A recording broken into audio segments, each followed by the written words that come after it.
what I've learned here is go in with specifications that are required in the bid, be the low bid, win the bid, and then through the RFI process, win additional business, which is going to be a culture change for our company, but I think one worth fighting. The most helpful part of this training for me was learning some new sales techniques. I've been doing it a long time, still learning new stuff. Learning the web, learning how to navigate and use the tools that we're learning here.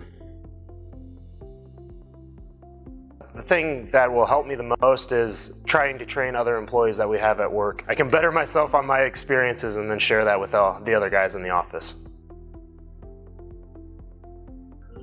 Oh, you got to do it. It's a no-brainer. It's going to help you make more money in the long run. Anything that helps you make more money, you got to do it.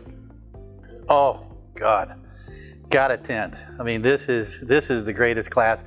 I've been to a lot of training sessions in my 15 years in this business. Instructors are the most knowledgeable that I've ever come across. The classes are very informative. They're very helpful, hands-on. The questions are answered. It's a must-take class for people in the overhead door business.